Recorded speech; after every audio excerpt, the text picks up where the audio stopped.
कराची में पानी का मसला है बहुत बड़ा। सिंध में इस वक्त जो है पानी के हवाले से, किनारों के हवाले से जो है एहतजाज किए जा रहे हैं। वो क्या है, किस तरह का मसला है, क्यों एहतजाज कर रहे हैं, कुछ अवेयरनेस है आपको? मैंने जब कराची में होश संभाला बहुत सारे मामलात देखे, जिसमें सबसे पहला बुनियादी मसला पानी का तो बचपन से ही देखते आ रहे हैं। कराची के डायनामिक जो हैं वो बलूचिस्तान के हैं।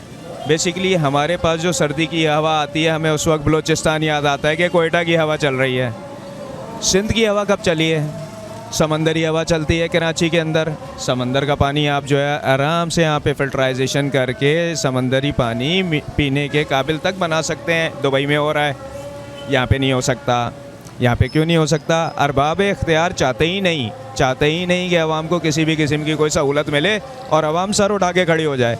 और अवाम सर उठा के खड़ी हो गई जिस दिन, उस दिन इन अरबाब इख्तियार का ना दाल चूल्हा पानी सारा बंद हो जाना है। आपको मैं बताऊं, पंजाब से जो साइंड है वो आज तक उतना पानी सिंध को नहीं दिया गया।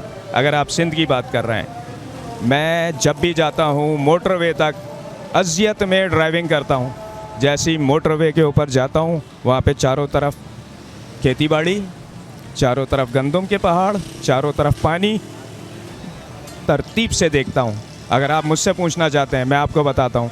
कश्मीर सिंध का एक आखिरी बॉर्डर का हिस्सा है। कश्मीर पे दोनों तरफ अगर आप गाड़ी में जाएं, आवाज़ टीवी जाके देखें, दोनों तरफ पानी है और ला तादाद पानी है। मगर माजरत के साथ वो पानी पंजाब के फलोजे का पानी है, गंदा पानी है। उस गंदे पानी के अंदर फ़िशिंग हो रही है। उसी गंदे पानी को आगे भेजने के बाद केला सब्ज़ी सारी चीज़ें वो सिंध के उस पानी से, फ़िल्टराइजेशन के पानी से खेती बाड़ी हो रही है। सिंध में दरियाए सिंध हो, कोई भी नहर हो, आबाद नहीं है। सब कश्मीर के उस पानी से जो गवादर में फेंक देना चाहिए, वो पानी सिंध के अंदर आने के बाद उससे सारा फ़िल्टराइजेशन का सेटअप लगाने के बाद उससे खेती बाड़ी हो रही है। जाके रिसर्च करें आवाज़ टीवी। अच्छा, क्यों फिर पंजाब जो है ये ज़्यादतियाँ करता है? क्यों ये जो सिलसिला है ये चलता हुआ आ रहा है और हम कुछ नहीं कर पाते? बात सारी है, पंजाब की कौमी असम्बली की सीटें कितनी है? मेजॉरिटी उन सिंध की डेफिनेटली नहीं है, मिनॉरिटी है। केपीके की भी मेजॉरिटी बन चुकी है, बलूचिस्तान की तो बिल्कुल भी मेजॉरिटी नहीं है। केपीके की मेजॉरिटी नहीं है। सबसे ज़्यादा सीटें जो है वो पंजाब की हैं, फिर सिंध की हैं। मान लेते हैं सबसे पहले पंजाब की सीटें, उसके बाद सिंध की, उसके बाद केपीके की, उसके बाद बलूचिस्तान की। 4 सूबे हैं, ठीक है।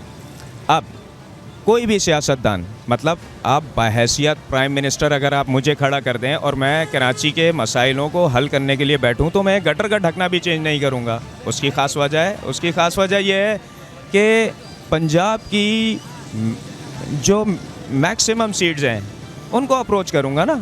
मेरी पार्टी वहाँ से दोबारा जीतेगी तो मैं दोबारा वज़ीर आज़म और प्राइम मिनिस्टर अपना लॉन्च करूँगा। मैं क्यों कराची की 15-16 सीटों के लिए जो है यहाँ पे अपना पूरा 5 साल का टर्नओवर ख़त्म कर दूँगा? बात सारी ये है कि इस मुल्क के अंदर पहले तो दूसरे मुल्कों की तरह कम से कम इस बोसीदा निज़ाम को छोड़ के उनके उस प्रोसेस के अंदर जाना चाहिए, जिस प्रोसेस के अंदर वो 25 साल या 50 साल की प्लानिंग करते हैं। गवर्नमेंट जितनी भी चेंज हो जाए, उस प्लानिंग को वो बिल्कुल भी नहीं छोड़ते, उन प्लानर्स को नहीं छोड़ते। मगर यहाँ तो अरबाब इख्तियार चाहते ही नहीं कि अवाम पन पे। यहाँ पे आपके पास क्या है? अभी आप जाएँ, कोरंगी क्रॉसिंग के ऊपर गैस जल रही है, कितने दिनों से जल रही है, पता नहीं। जितना भी ज़ख़ीरा है जनाब, जब जल जाएगा तो उसके बाद बुझ जाएगा। हम तो आगे मज़ीद कुछ भी नहीं करेंगे। तो हाउ कैन इट्स पॉसिबल कि हम आप जो है वो किस तरक्की की तरफ जा रहे हैं? हमारे पास गंदम है, हमारे पास पानी है, हमारे पास दिन है, हमारे पास रात है, सूरज है, चारों मौसम है, दुनिया जहान की सारी आसाइश है, हर चीज़ है। हम किसी एक प्रोसेस के ऊपर तो सही से काम कर लें जनाब।